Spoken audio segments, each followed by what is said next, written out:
Hello students. आज जो हम चैप्टर पढ़ने वाले हैं उसका नाम है आवर एनवायरनमेंट। मतलब इस चैप्टर में हम उसके बारे में पढ़ेंगे जो भी हमारे एनवायरनमेंट में होता है, हमारे एनवायरनमेंट के कंपोनेंट्स क्या क्या होते हैं उन सब के बारे में।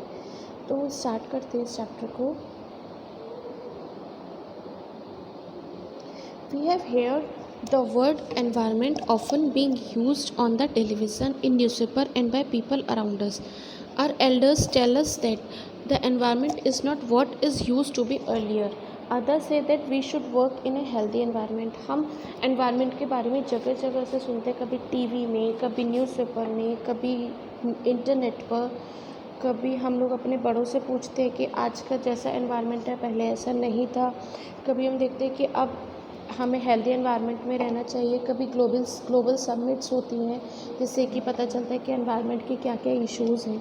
तो इस चैप्टर में हम क्या पढ़ेंगे, how various factors in the environment interact with each other. कौन कौन से फैक्टर्स हैं जिससे एनवायरनमेंट को इफ़ेक्ट हो रहा है, and how we impact the environment, और हमारी एक्टिविटीज़ का क्या इफ़ेक्ट पड़ रहा है एनवायरनमेंट पर। In class 9th we saw how different materials are cycled in the environment in separate biochemical cycles। तो हमने 9th में carbon cycle, nitrogen cycle, oxygen cycle और वाटर साइकिल, ये 4 साइकिल पढ़े थे। और इसमें क्या था कि कार्बन की अगर हम बात करते हैं तो कार्बन एनवायरनमेंट में भी प्रेजेंट होता है और उसके बाद वो किसी और फॉर्म में सॉइल में आ जाता, मतलब एयर में प्रेजेंट है, सॉइल में आ जाता है, यही इसी तरह से सॉइल से फिर वापस एयर में चला जाता है। तो इसी तरह से रोटेट होता रहता है या साइकिल्ड होता रहता है। In these cycles essential nutrients like nitrogen, carbon, oxygen and water are change from one form to another. ये एक फॉर्म से दूसरे फॉर्म में कैसे चेंज होते हैं हमने वो भी देखा था। We shall now see how human activities affect these cycles. तो अब हमें इस चैप्टर में पढ़ना है कि हमारी एक्टिविटीज़ हमारे एनवायरनमेंट को कैसे अफेक्ट करती हैं। तो what happens when we add our waste to the environment. अब हमने ये भी पढ़ा था 9th में कि हमारा एनवायरनमेंट हेल्दी है तो हम भी हेल्दी हैं। तो अगर हम अपने वेस्ट को एनवायरनमेंट में ऐड करते हैं तो उसका क्या इफ़ेक्ट आता है। In a daily activities we generate a lot of material that are thrown away. What are some of these waste material, what happens after we throw them away? Let us perform an activity to find answer to these questions। तो हम कुछ activities करते हैं, like हम अपना waste फेंक देते हैं, वेस्ट मटेरियल को फेंक देते हैं, उसके बाद उसका क्या होता है, कहाँ जाता है वो, इसके लिए हमने ये एक्टिविटी करनी है। Collect waste material from your home, this could include all the waste generated. अब इसमें क्या क्या जनरेट होगा, इसमें बहुत सारा वेस्ट होगा जो हमारे घर में होता है। लाइक हमारे घर में पॉलीथीन्स भी होती हैं, हमारे घर में मिल्क के पैकेट्स भी होते हैं, हमारे घर में कागज़ भी होते हैं, हमारे घर में वेजिटेबल पील्स भी होती हैं, मतलब सब्जी के छिलके, बॉटल्स भी होती हैं, बबल पैक्स जो आजकल ऑनलाइन शॉपिंग के बाद ऑनलाइन शॉपिंग में जो हम कुछ खरीदते हैं तो वो प्लास्टिक में पैक होकर आता है, जिस बबल पैक जिसको हम फोड़ते भी हैं। ओल्ड एंड टॉर्न क्लॉथ्स, पुराने कपड़े होते हैं, फुटवियर्स होते हैं, कितनी सारी चीज़ें होती हैं। इन सबको कैसे हमें देखो रखते हैं। बड़ी दीज मटेरियल, हमने एक गड्ढा किया कहीं पर भी और उसमें हमने सारा डाल दिया। यहाँ तो स्कूल गार्डन लिखा है, अब हम तो स्कूल आ नहीं रहे, इसलिए हम क्या करेंगे, इसको एक गड्ढा किया और वहाँ पे हमने भर दिया और उसको कवर कर दिया। Keep this material moist and observe in at 15 days interval. हमने इस पर 15 सेंटीमीटर की सॉइल कर दी थी। अब इसको थोड़ा हल्का सा पानी डाल दिया और 15 दिन बाद हमने इसको ऑब्जर्व किया। हर 15वें दिन हमने इसको ऑब्जर्व किया। What are the materials that remain unchanged. अगर अब हम इसमें देखेंगे कि कौन से मटेरियल्स हैं जो अनचेंज रह गए हैं, तो वो क्या होंगे, पॉलीथीन्स होंगी, लेकिन जो वेजिटेबल पील्स है, चाय की पत्ती है, ये सब जो कागज़ है, ये सब क्या हो जाएगा, डिग्रेड हो जाएगा। What are the materials that remain unchanged over long period of time? What are the materials which change their form and structure over time?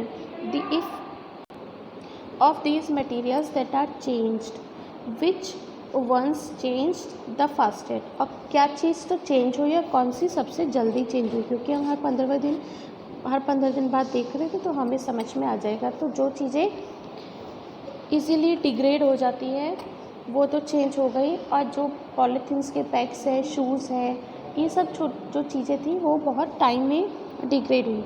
We have seen in chapter on life process that the food we eat is digested by various enzymes. तो हमने life process में देखा है कि हम जो भी food खाते हैं वो डाइजेस्ट होता है और अलग अलग एंजाइम से डाइजेस्ट होता है। Have you ever wondered why the same enzyme does not break down everything we ईट?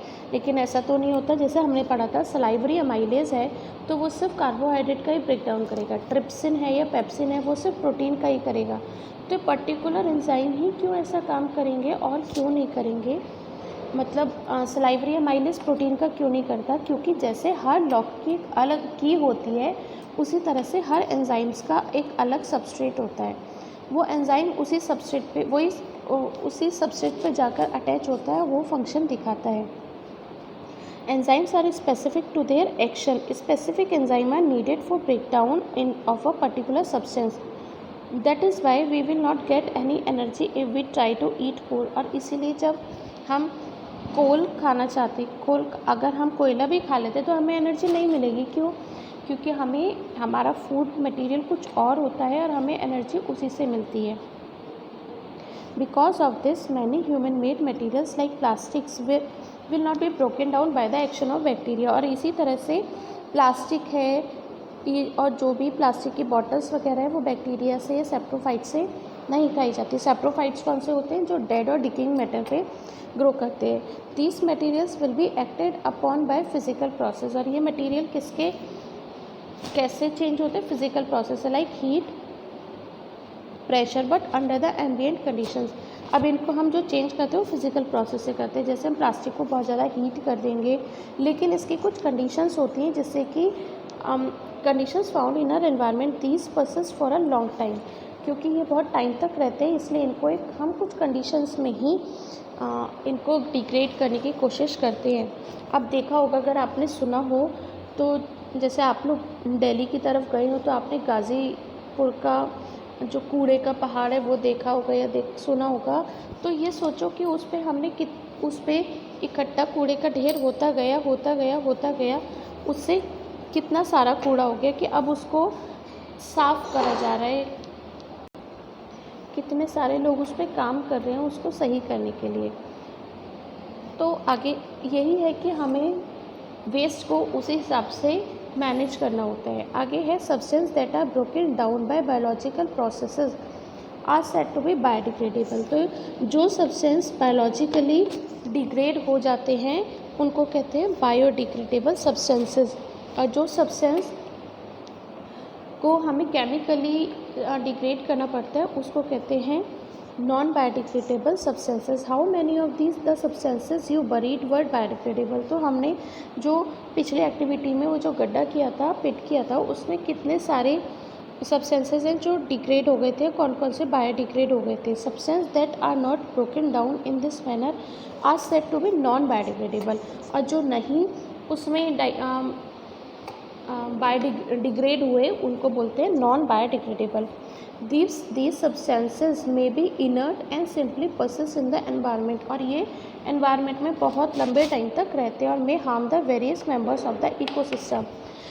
और ये क्या करते हैं, इकोसिस्टम में इतने सारे मेंबर्स होते हैं उसको अफेक्ट करते हैं, उनकी ग्रोथ को अफेक्ट करते हैं। अब बात आती है इकोसिस्टम क्या होता है, पढ़ेंगे हम ये। पहले इस एक्टिविटी को देखते हैं। यूज़ अ लाइब्रेरी और internet to find out more about biodegradable and non biodegradable substances. तो अब हमें एक लिस्ट बनानी है जिसमें हम देखेंगे कि बायोडिग्रेडेबल चीज़ें क्या क्या होती हैं, नॉन बायोडिग्रेडेबल थिंग्स क्या क्या होती हैं। तो अगर डिस्कस करते हैं तो बायोडिग्रेडेबल में क्लॉथ आ जाते हैं, पेपर आ जाते हैं और वेजिटेबल पील्स आ जाते हैं, फ्रूट्स आ जाते हैं। ये सब बायोडिग्रेडेबल होते हैं, जो भी आराम से डिग्रेड हो जाते हैं, गल जाते हैं, सड़ जाते हैं। और नॉन बायोडिग्रेडेबल जो कि नहीं होते, जैसे प्लास्टिक है, कांच है, प्लास्टिक की बॉटल्स आ जाती हैं, प्लास्टिक के डिब्बे आ जाते हैं, पॉलीथीन्स आ जाती हैं, ये सब नॉन बायोडिग्रेडेबल होते हैं। अब क्वेश्चंस को अगर देखें, why are some substances biodegradable and some non biodegradable, क्यों होते हैं जो कि इजीली डिग्रेड हो जाते हैं दे आर बायोडिग्रेडेबल, और जो इजीली डिग्रेड नहीं होते they are non biodegradable. Give any two ways in which biodegradable substances would affect the environment. क्या है इनसे जो ये एनवायरनमेंट में जाके सॉइल को फर्टाइल बनाते हैं, लेकिन ये इनके बेनिफिट्स हैं। बायोडिग्रेडेबल में हमने इनके बेनिफिट्स की बात करी थी। अब अगर हम इनके विच बायोडिग्रेड अफेक्ट द एनवायरनमेंट, इसमें आएगा कि इनसे स्मेल निकलती है जो कि एनवायरनमेंट में जो कि कॉज करती है पॉल्यूशंस को। दूसरा है दे में प्रोड्यूस सम हार्मफुल गैसेस जैसे अमोनिया और कार्बन डाइऑक्साइड और मीथेन, जो क्या करते हैं ग्लोबल वार्मिंग को इंक्रीज़ करते हैं।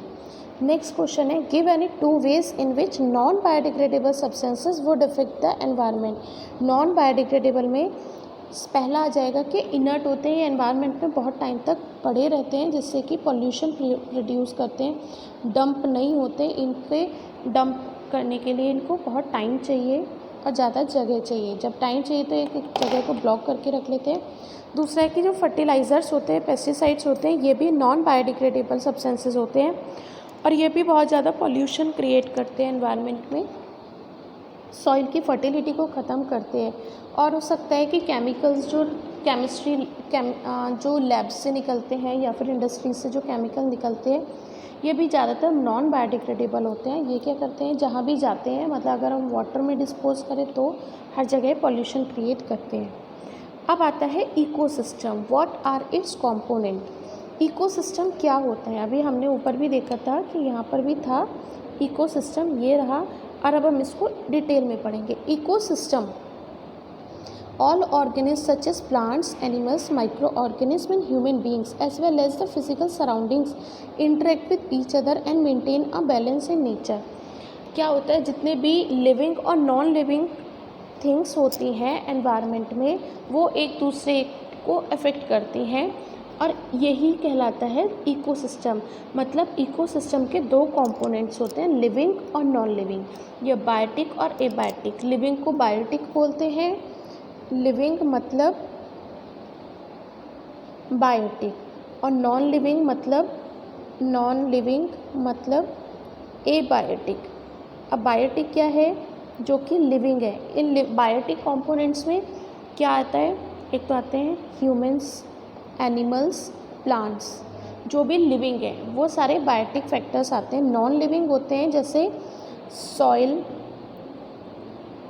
के बाद वाटर, माउंटेन, एयर, ये सब नॉन लिविंग है। लेकिन लिविंग और नॉन लिविंग एक दूसरे को इफेक्ट करते हैं। अगर ह्यूमन बीइंग की हमारी एक्टिविटीज़ की वजह से एयर की क्वालिटी ख़राब हो रही है, सॉइल की क्वालिटी ख़राब हो रही है, वाटर की क्वालिटी ख़राब हो रही है, तो ये लिविंग की वजह से, बायोटिक की वजह से एबायोटिक कंपोनेंट्स पे इफ़ेक्ट आ रहा है, और इन सब की वजह से हमारे ऊपर भी इफ़ेक्ट आ रहा है।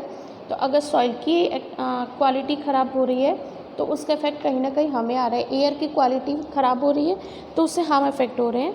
तो लिविंग और नॉन लिविंग जब आपस में इंटरेक्ट करते हैं तो इस पूरे सिस्टम को बोलते हैं इकोसिस्टम। फिर से देखते हैं, all organism such as plants, animals, micro organism and human being as well as the physical surroundings interact with each other and maintain a balance in nature. और ये एक नेचर में बैलेंस क्रिएट कर रहे हैं, जिससे कि एक चीज़ पे दूसरी चीज़ और दूसरी चीज़ पे पहली चीज़ डिपेंड है। All the interacting organism in an area together with the non living constituent of the environment form an ecosystem. तो मतलब लिविंग एंड नॉन लिविंग, ये बायोटिक एंड एबायोटिक आपस में मिलकर क्या बना रहे हैं, फॉर्म एन इकोसिस्टम, ये इकोसिस्टम बना रहे हैं। Thus an ecosystem consist of biotic components comprising living organism. Ecosystem में बायोटिक कंपोनेंट्स है जिसमें लिविंग ऑर्गेनिज्म आते हैं, और एबायोटिक कंपोनेंट जिसमें फिजिकल फैक्टर्स जैसे temperature, rainfall, wind, soil and minerals आते हैं। अब आता है, for example, if you visit a garden you will find different plants such as grasses, trees, flower bearing plants like rose, jasmine, sunflower. and animals like frog, insect and birds. All these living organisms interact with each other and their growth. तो अब हमने जितने भी suppose हम garden में गए, हमने वहाँ पे प्लांट्स भी देखे और एनिमल्स भी देखे, ये सब एक दूसरे पर के साथ इंटरेक्ट हैं, एक दूसरे की ग्रोथ पर इफेक्ट दिखा रहे हैं. Reproduction and other activities are affected by abiotic components of ecosystem. So a garden is an ecosystem. तो जहाँ पर भी लिविंग मतलब बायोटिक और एबायोटिक कंपोनेंट्स आपस में एक दूसरे को इफेक्ट कर रहे हैं, वो इकोसिस्टम हो जाएगा.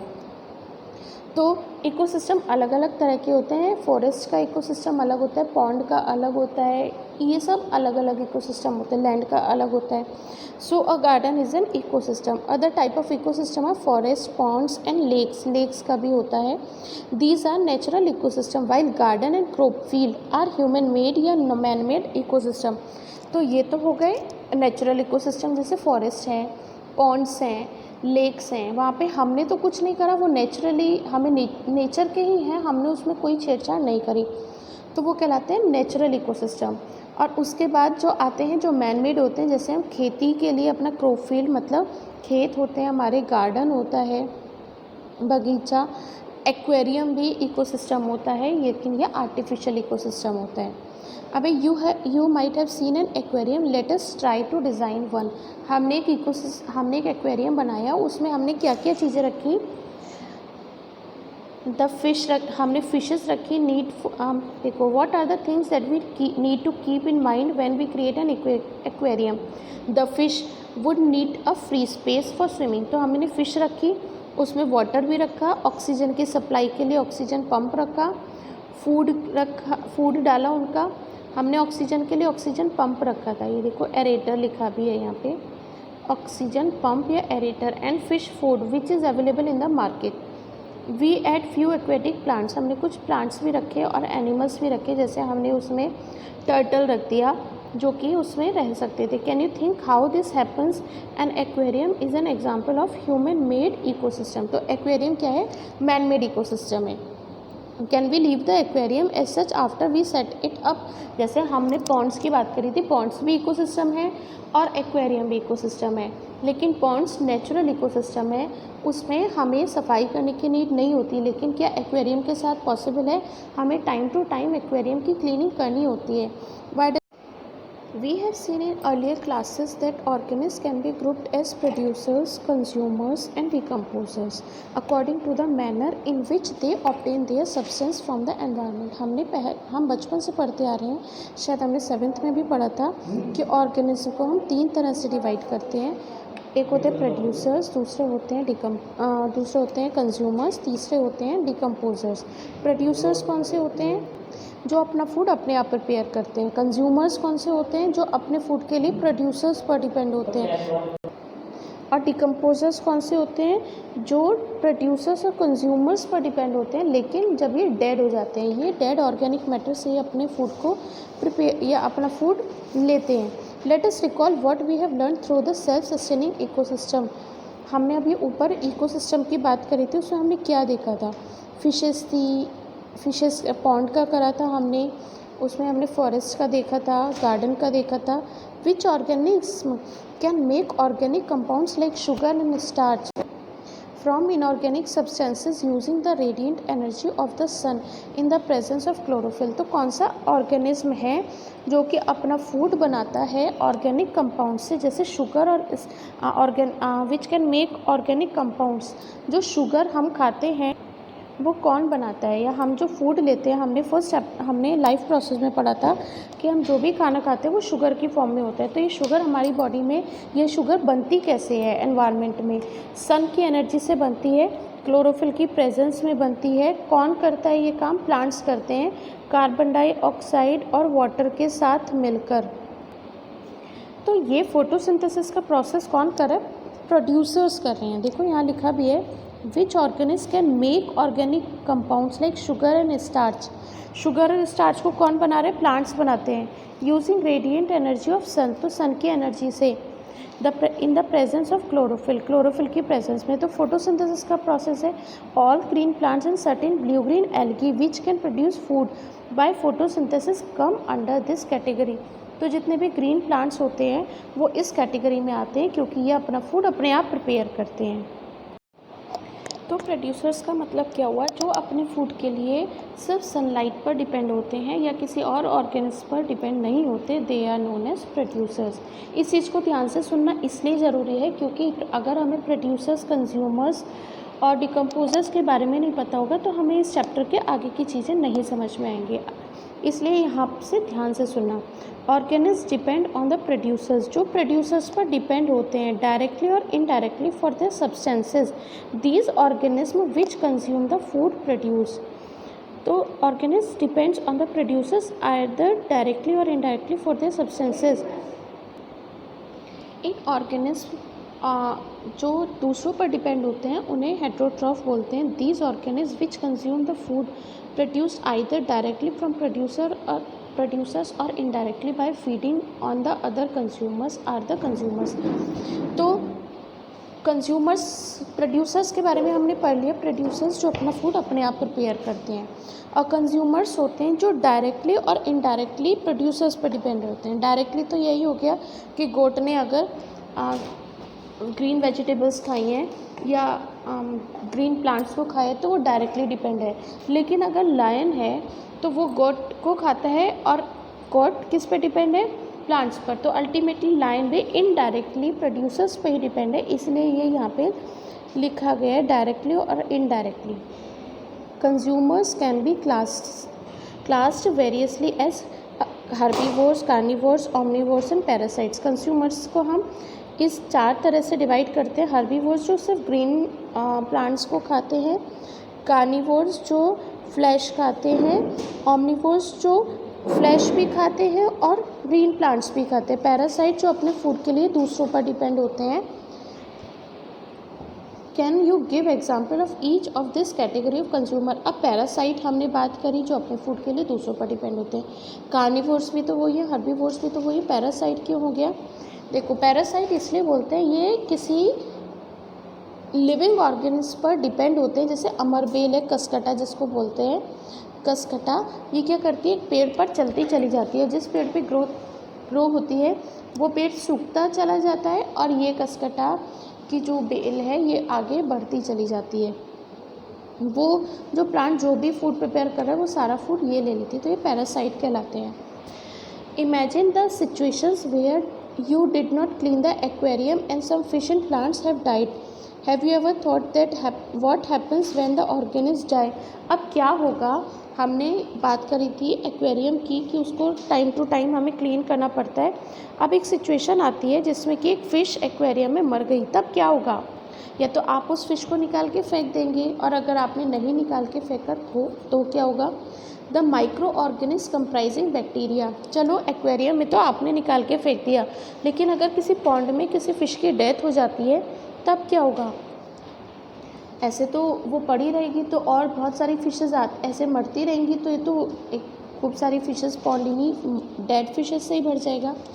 क्या होता है, एक होते हैं सेप्रोफाइट्स जो डेड ऑर्गेनिक मैटर पर डिपेंड करते हैं, ये जिनको हम डिकम्पोजर्स भी, सेप्रोफाइट नहीं डिकम्पोजर्स भी होते हैं, वो डेड ऑर्गेनिज्म पर डिपेंड होते हैं, जैसे waste product of organism. These microorganism are decomposers as they break the complex organic substance into simpler inorganic substances that go into the soil and are used up once more by the plants. तो ये decomposers होते हैं जो dead matter होता है उस पर grow करते हैं, और उनकी जो कॉम्प्लेक्स बॉडी स्ट्रक्चर होता है उनकी बॉडी को डिग्रेड कर देते हैं। डिकम्पोजर्स, देखो डिकम्पोजर ऐसे ही समझ में आ जाएगा,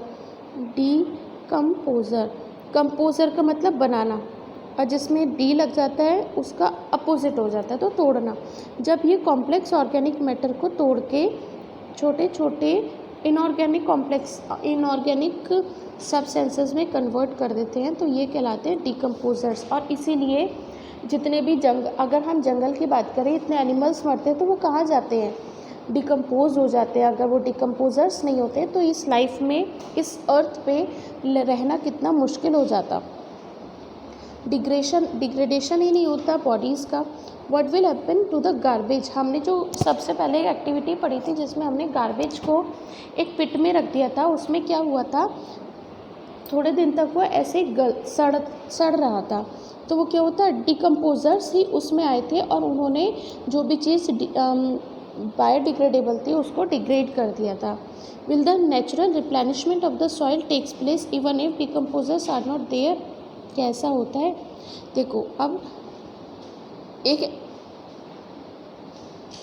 अच्छा ये एक्टिविटी इसको मैं आपको नेक्स्ट वीडियो में कवर करूँगी। टिल देन स्टडी दिस, ये बेसिक है इस चैप्टर का, इसके आगे का आपको तभी समझ में आएगी जबकि आपको ये वाली वीडियो अच्छे से समझ में आ गई होगी। Thank you students.